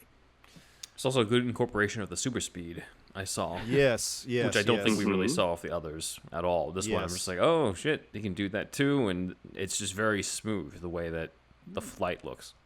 I think that there's a lot they probably put in from Dragon Ball. I mean, the Dragon Ball influence in Japanese culture is there. It's palpable, and a lot, especially with fighting in the air. There's, I think I would assume, I don't know for sure, but I can assume Japanese developers be like, oh yeah, we got this. That's what we do. This shit all the time. You know what I mean? This is part of our culture. So, yeah, let's review this one. Let's rank this one. Let's start with Ben again. I'm gonna give it an S. Wow. It looks like it's a Superman. It looks like that's how you should do a Superman game. Like, yes. Action looks smooth. You can do all sorts of the different abilities. The way that the city looks great. It's not a Superman game officially, but I think that YouTube video is absolutely right. That seems like that's how you should do a game. Absolutely. All right. Let's go to Zach. I'm giving it an S2 for Super. Wow. All right. Yeah, it was really awesome. I will just reiterate everything that Ben said. I mean, you could just pop a Superman costume on that guy, and it would be perfect. Oh, somebody hack it, please. I tried to find a hack, but I couldn't. It's a Windows game, so fucking people do that, right? Yeah. Mike. I'm going to go with, it looks to be an A for the katakana transliteration of Undefeated. Really, bro? Really? Come on, man. 3 guys here. I want to say once again, 3 guys. In terms of just like, it looks like the moment-to-moment gameplay will be really tight if I get hands-on, which I can. I'm looking at Steam like, come on, let me get this set up here. You're loading the page right now. No, this definitely promises S tier. But I haven't played it yet. It's not a Superman game. Right. But I mean, if I'm willing to look at this and just say like, hey, already this is better than anything we've seen and played so far, I think that's pretty good. So you're giving it an A? I'm going to go with an A. Okay, it's still very good. I'm going to go with S2. I almost want to give it just an A because it's not a Superman game, but that's not these guys' fault. They made in their demo, it's almost like a very good tech demo. Really, and again, I actually played this one internet. It is the best controlling one too. So that's huge, especially with the flight. I think a lot of times the American developers were trying to really make it control like an airplane whenever you were flying, which I get, but it's still, it's just not the same. You want to, if you're out again, the one developer that maybe finally sees this video eventually, please take note with this. These snappy controls. Download this game for free and take a look at it. But am I right to assume that it's got like it just homes in, like you lock onto the enemy and then the flight is just lock into them? You can lock on. It'll go straight to it. Yeah. Right. Yeah. And that's like the Dragon Ball games with the launchers and following up. Yes. Yeah. I don't think that it showed it in the video, but whenever you go and punch a dude and there's like 3 dudes there, he'll super speed to all 3 dudes, like you would see in Man of Steel a little bit. So it has that going on as well. And whenever he lands, I think he fucks up the ground a little bit too, which maybe Superman wouldn't do. But I think the 3 dudes were having fun with that. But But yeah, it's great. So check it out if you have a Windows machine out there, because again, it's free. So wow, our last game and our only S. So that's great. Let's wrap this up because I want to play that. Okay, let's just take a look real quick at our rankings. Nice. We have S tier for Defeat, and then the Sun Man, and then Superman for Taito, 1988 arcade game as a B. Death Superman, also Superman for Sunsoft Genesis. Countdown to Apokolips, Superman Man of Steel for Xbox, Superman Returns for PS2 on the B category, and the C, Superman for Atari, Superman for Game Gear, Superman Countdown to Apokolips, which is a totally different game from the other one, for Game Boy Advance, and then in D, we have Superman for NES, E, Superman, the Commodore 64 versions, and then F, the Game Boy Key Hunt, Superman animated series one, and Superman 64, the infamously bad one. So there's that. All right, we're now entering kind of an open conversation at the end of all this. I've now shown you all of the major Superman releases in which he is a main character. He is known throughout the video game world to be hard to make a game for. First question up is, why do you think they've messed up Superman so much when they made his games? And follow-up question, do you think it's even possible to make a good one? If so, how would you do it? That's 3 questions, but let's wrap it all into one. So one thing that I think I'll get the conversation started is, I think if they made a good one, the way you would make a good one is you wouldn't necessarily have to make it open world. I would actually follow Batman Arkham's Arkham, not Arkham City, but Batman Arkham, the first one. Asylum. Arkham Asylum, yeah. Don't make it open world just first. You wanna be able to fly and shit, but I think that and you might not even want to necessarily start on Earth. You might want to start on Apokolips. That's why you have a bunch of superpowered villains to punch and fight, and you have a crazy kind of, metal looking level and stages to deal with. So I think that's one way you could do it. Also, another thing I want to bring up is there's a lot of games in which you already play as God-level powered people. Like God of War has God in the fucking name. So they've proven that you can play as a kind of God already. Darksiders is like this, any Avengers game with Thor, and there's probably a lot more. Is there any way you would make... How would you guys make a Superman game? How could you make a good one, if it's at all possible? I think that a lot of it is sort of incorporating different elements of what we've already seen that we know work. So in some cases, you would need to have him go up against different robots or apocalypse people, because of the fact you need somebody to punch who isn't going to fall apart automatically, like those convicts that we saw him beat up. So that's one thing. I do like the damage being on the city, but I would also say don't do that the whole entire time. If there is kryptonite involved, or if he's on another planet, or there's a red sun, or he's fighting Darkseid, then bring back that health bar for that specific fight. Make that realistically how Superman would have to encounter that, where like day to day in Metropolis, maybe he's completely fine, with regular stuff, and then you throw a Metallo in there, or you throw in Parasite, or you throw in Darkseid, or any of those who are a bigger threat, and suddenly now that pops up, because that's when Superman would care about that. So that would definitely be it. And then also just making it really easy to switch the different powers and stuff, because he has so many, and you don't want him to be so overpowered that it's just too easy of a thing, but you also don't want it to be too complicated, where you're just like, okay, what do I press in order to do, in order to do heat vision versus flight versus all these different things. So you'd have to make that somewhat easy to switch from one to the next for the player, I would say. Otherwise, it's just going to be a shit show of just like, you might accidentally, do heat vision when you didn't want to, and that type of stuff. So you would have to sort of have an easy guide for that, or have it like only available at certain times where maybe you don't need heat vision if all you're doing is just rescuing people.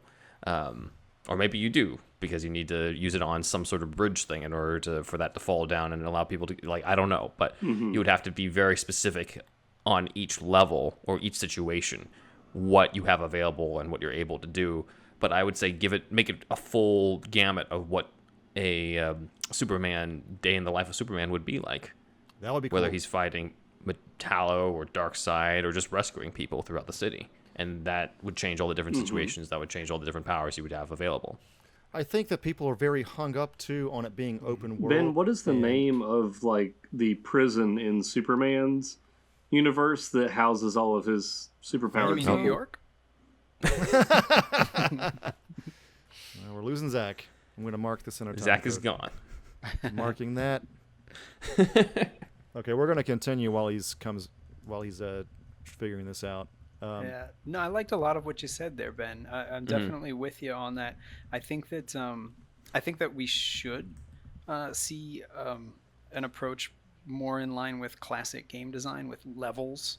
I think that set pieces and limitations of the powers that you're using for each level would be really nice. Like I like that classic arcade design. Like, oh, here's your flying level, here's your walking and punching level. Like I want to have a level that incorporates or focuses on using X-ray because I'm looking to rescue people, and then have a level where I'm just going all out and just knocking people out left, right, and center. And I think that in modern game design, you want some grandiose stuff. So like set pieces that allow you to showcase and use those abilities would be really nice. And of course, my short response these days is really just give it to Insomniac. Let them make it. You love them, huh?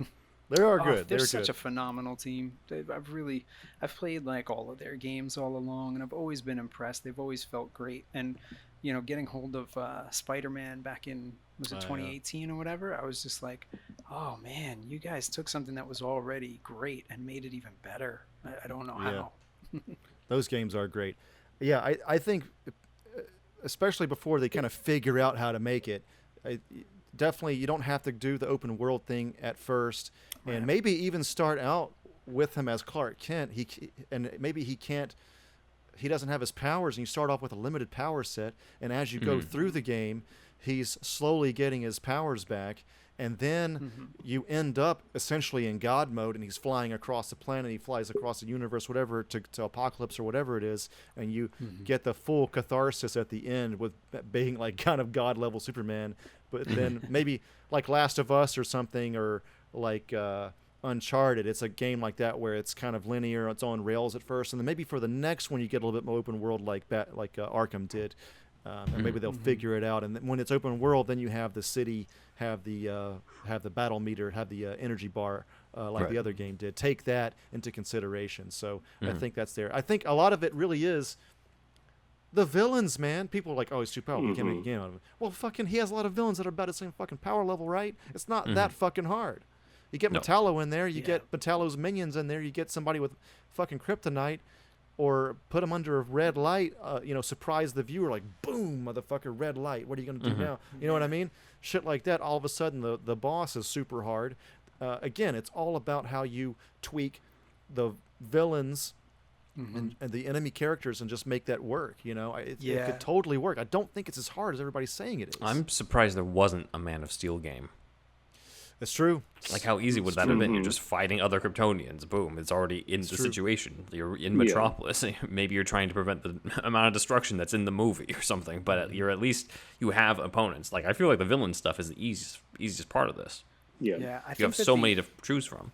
I think that the difficulty of these things and like working with his powers should really be determined by the enemies, and it should be the enemies that get stronger and smarter through the game. Like, if you're just going up against some schmuck with a pea shooter, like, it's Superman, it's going to bounce off of him. It's fine. Yeah. So like level 1 or the first area, I'm just running right through. You guys can't touch me. You're a bunch of bums.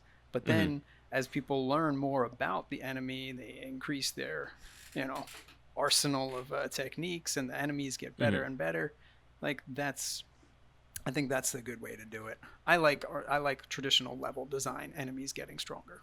What you I had brought up actually reminds me real quick, Zach, is the Symphony of the Night in Castlevania. In that game, for those that don't know, you start out like super powerful, and then like in the first like 15 minutes, all your powers essentially are taken away by the villain character. So and then you have to go back and regain them. So if there was something like that too, like, oh, I felt Superman's power, but now I'm back to just kind of Clark Kent mode. Maybe you just have X-ray vision. Maybe you just have one, and then it kind of gains back. That would be kind of interesting. Sorry, go ahead, Zach.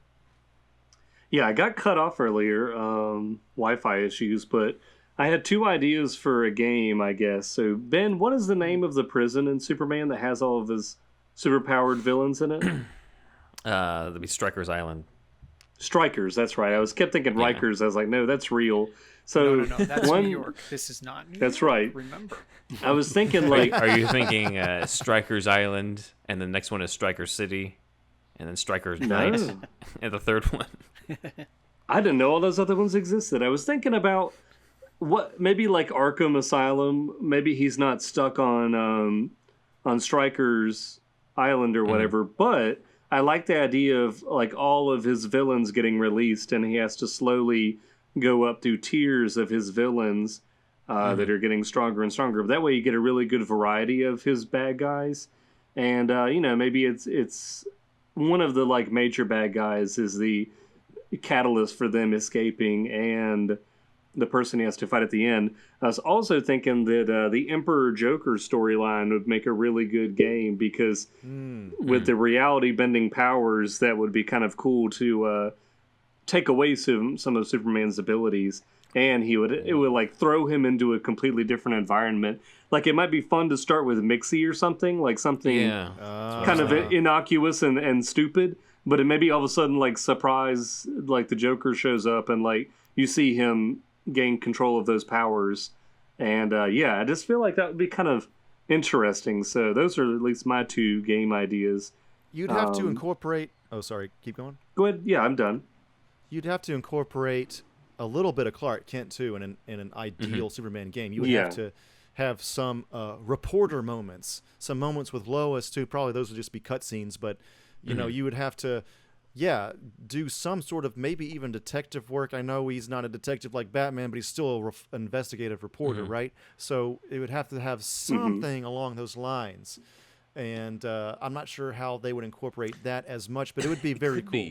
It could be something where there's a level where you're Clark Kent and you're just in the right in the thick of it with everyone else, and you are trying to save everybody, but without giving yourself away. So that would be cool. Can you do freeze breath on something without anybody looking? Yeah, that would be cool. Actually, yes. Yeah. Can you super speed to Jimmy and get him out of the way real quick, and then go back without anybody seeing that? You know, that type of stuff. Then that gets into stealth gameplay mechanics. That is true. Yeah, that would be the stealth stuff for Superman, would be when he's Clark and he doesn't have time to change out into it, but he sees somebody in danger. He can't just be like, well, I'm Clark, I can't save anybody now. Like, no, he's still going to do it. He just has to do it really discreetly. That could be their what they call Predator mode, the stealth parts of the Arkham games. Yeah, that could be that version of that. Yeah, that's great.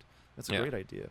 So I think that something that's coming up here is like I think that people often feel that there needs to be a good marriage between story and gameplay, and I'm very much on the other side of that, where I'm like, I don't care. I don't. If you have a good story, that's cool. Yeah. If you don't, I don't care. If I have to fight a Superman villain because I'm playing a Superman game, I'm cool with that. Why am I fighting this guy? Because I'm playing Superman. That's why.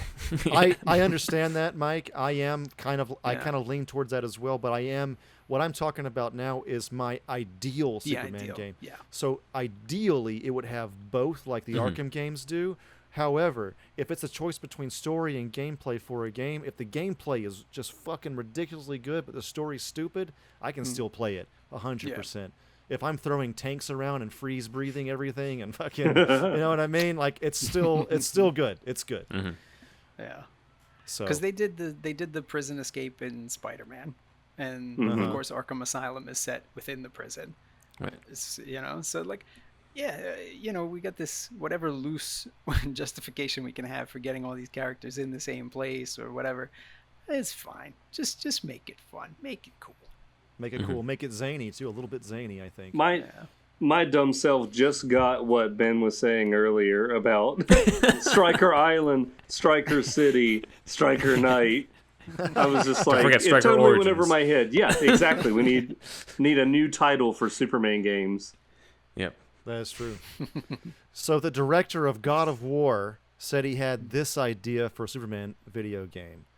When Superman chooses, or when you choose to save anyone in the game, let's say there are 4 people who need to be saved.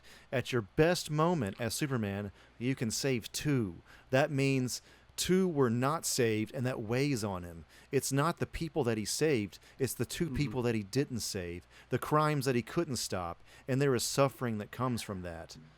So I thought that was pretty cool. It would add something to the cutscenes, I guess. It's like one moment in a game, though. I don't think that's the whole game. That's true. Yeah, like, that's the whole true. thing is about the burden of being Superman. I'm just like, why the fuck am I playing this then? Yeah, Let me that's just the punch thing, right? Metallica. Yeah. You know? I want to have fun. I don't want to Yeah. feel bad. Because part of is this true. is, like, let's be real, part of this is just pure fantasies, wish fulfillment Yeah. Oh, to be yeah. Superman. And 100%. yeah, that is a factor, and it's good storytelling, but I'm also just like, I don't want that to be the whole game. We make So it why am like I this. playing this? You got an Yeah. A and a B path, and every time you choose the one path, like Jimmy Olsen helps out the other path somehow. And you're just like, oh yeah, I just happened to be walking by, and there was a guy with the lever of the train, so I got everybody out of the train's way, you know? Yeah. I love Jimmy Olsen were you? having a Bronx accent, bro. That's so good because Superman's in New York. We all know that. Yep. They have said that Metropolis is New York at day and Gotham is New York at night. I was going down the So- block for a slice, and I saw something happening. You know? For We a got slice to of a get pie. Mike to do the skit as Jimmy Olsen. That's happening. It's 100% happening now. Yeah. All right, I have only one more little part actually, and then we're going to close it out. Okay. Superman homepage. These are like the premier Superman fans online, pretty much. They had something in their article. I'm going to paraphrase it, but it said Superman's inability to occupy the lead role in an exciting video game is all the more surprising, given the Man of Steel's natural tendency to dominate ensemble movies. However, there have been games that have used Superman in a supporting role more successfully. Injustice 2 takes a darker approach to the DC universe, but the 2017 fighting game was largely greeted by positive reviews. I can attest to that. That's true. Superman has also excelled in the lighter environment of the LEGO gaming universe as a playable character in LEGO Batman 2, DC's superheroes. Of course, but both of those games also feature Batman in prominent roles. I've heard about this too, there's been rumors, but it says reports that Rocksteady were devising a Superman game sadly proved to be false, but hopefully there is a developer out there who can do this legendary character justice. Here's hoping that the Man of Steel will soon star in a video game that effectively explores the character's intriguing background and remarkable range of abilities. So thank you, Superman homepage. And that's superhero stuff you should know. All right, thanks for indulging me, guys. We have some comments, do we not? Yes, we do. So the first one comes from Terminator Fan 2016 on the Batman 89 issue number 1 video essay that I did saying, quote, "So happy that this is the official sequel to Batman Returns. This cures how bummed I was back in the 90s when I found out Burton was booted and none of his ideas came through except for the one that Joel Schumacher took and made in his own crappy image. And so happy that's been erased and they're going back to the Burtonverse, even though this is the only story they're going to make. The original Batman 3 movie cast was perfect. Didn't like what we got in Forever. Personally, I don't like the Schumacher films at all, but the only reason why I dislike Batman Forever the most is because it reminds me of how Schumacher, no disrespect to him, McDonald's, Warner Brothers, and the parents who complained about Batman Returns caused us to not get one of Tim Burton's and Sam Hamm's ideas for Batman 3. Tim Burton's final product idea with Michael Keaton, Marlon Wayans, Rene Russo, Robin Williams, and Billy D. Williams, plus Michelle Pfeiffer cameo at the end with the Burton style setting would have been excellent, but this is the closest we'll get as far as the comic book, and I'm extremely happy. Excuse the long comment, LOL, great time to be a Batman fan." So, yes, that is a long comment, but we're happy to indulge all the thoughtful comments that come on in. So thank you, Terminator Fan 2016. We do have an upcoming video essay on the supposed Tim Burton Batman 3. All I'm going to say is that Rene Russo and Robin Williams were not actually Tim Burton's choices for Chase Meridian and the Riddler. Those were actually Joel Schumacher's. So you'll find out more when that video essay comes out, but there's a lot of misinformation and a lot of things that are out there that aren't quite true, but all I'm going to say is that stay tuned for that video essay, and yes, this Batman 89 comic is the closest that we'll get to be a third Burton film. On to the next one. I'd just like to add something very quickly. Yeah, go ahead. My grandmother still uses the Robin glass from McDonald's for the Batman Forever release. That's awesome. I love it. I got 2 Riddlers. Yeah, I got 2 Riddler glasses. She I just got a likes that Batman cover. one downstairs with my pens and pencils in it. Does he look 45 years old on the cup? I don't know. Frosted glass. It's a little hard to tell. It's hard to tell, that's for sure. Yeah. I think the glass has aged better than he has, actually. Well, yeah, that's true. All right, next one is from Joseph on the secret origins of Ben Affleck's Batman.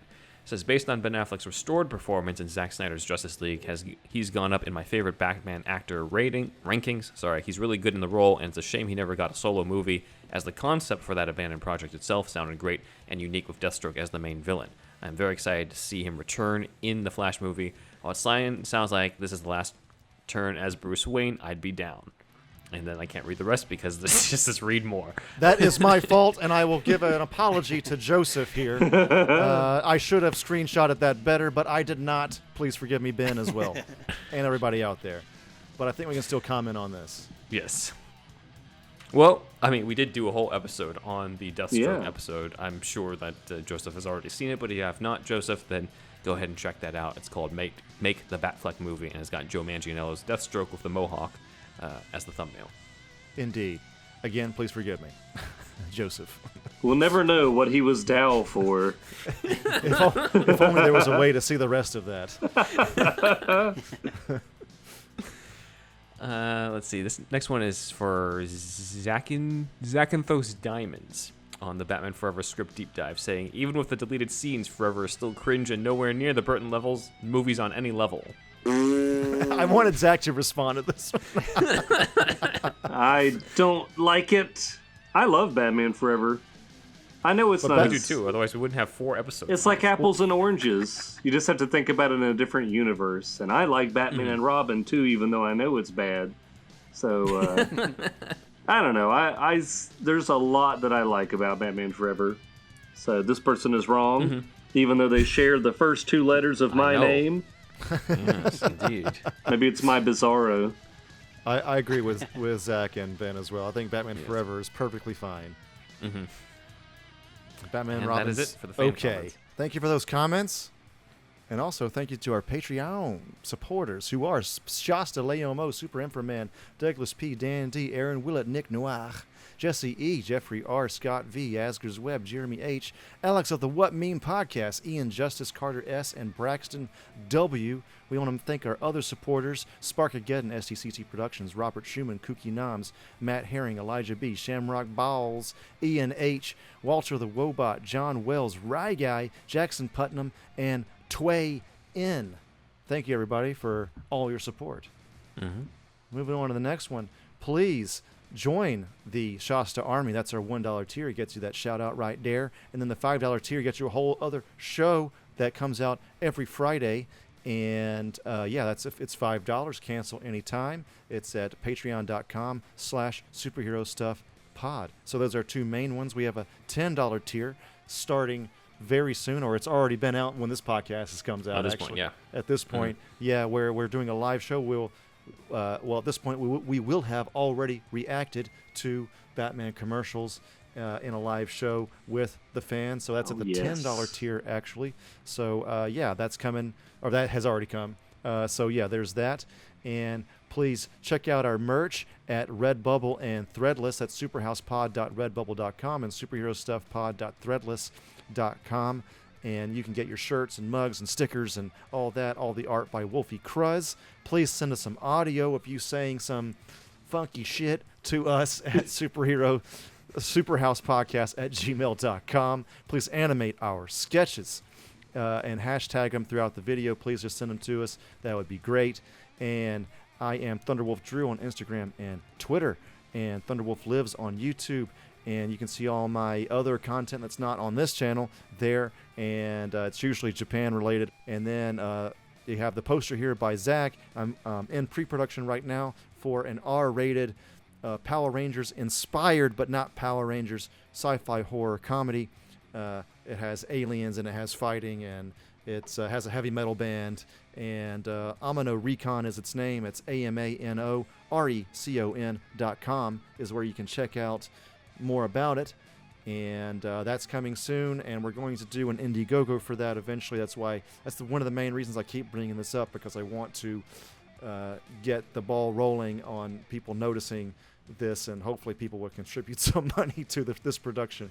We're going to shoot something before that as our pitch video that we're doing out of pocket, so you will actually see something before you donate the money also. So there is that, and I think that's from me. I think that's it for me. Ben. So, shout out to Comic Capital on Instagram, as well as Everything Entertainment Club on Clubhouse. On Twitter, we are SuperHousePod, but on everything else, we are Superhero Stuff Pod. Not Twitter. Instagram, Superhero Stuff Pod. TikTok, Superhero Stuff Pod. And Vero, Superhero Stuff Pod. My website is benjuanwriter.com. My YouTube channel is in the description below. You can also check out the website for Early Bird, which is an upcoming kids comic that is going to be kind of with the tone of Batman 66 type stuff. So that's earl-e-bird.com. My personal Instagram is benjuanwriter. My cat's Instagram, my furry son Alfie, is at Alfie Pennyworth Cat. And if you also have a cat, then you can get him or her a whisker box. Every month you get a little treats and toys, all sorts of goodies in a box just for your special feline friend, and you can get a similar thing for your dog if you have a dog instead at Barkbox. We had a promo that you probably heard earlier where we talked about the link that you can use in order to get the first month off free. Check out superherostuffpod.com/shop in order to find out all our other affiliates where you can buy stuff on Amazon, eBay, even get some bidets for your hiney, just so that you can sort of help yourself out as well as help us out just a little bit, and everybody wins off of that. Over to Zach. You can even use the bidet for your cat or your dog's hiney. That too. If you're not afraid to get scratched. Actually, please, for the internet, please don't. Do not. Disclaimer for the internet. Joking. Well, just like you see here, if you'd like to see more of my artwork, you can go to ZacharyJacksonBrownArt.com, and you can also follow me to see more of my bullshit at Zachary Jackson Brown Art on Instagram, on YouTube, and on the TikToks, and you can see how I make all this cool stuff. But that's it for me. Over to Mike. All right, I got nothing particular to promote, so once again, I'm going to tell you, treat people right, support the arts you love, and that includes these guys. All right? Thank you. I like it. Father? Oh, wait, that's the wrong movie. I want you to tell all your friends about us. I want you to do me a favor. Oh, that one, yeah. How do I fuck this up every time? I want you to do us a favor. I want you to do us a favor. Yeah, we'll do it. You're an A1 nut boy and Grissom knows it. Grissom knows it. Also, tell all your friends about us. Thank you.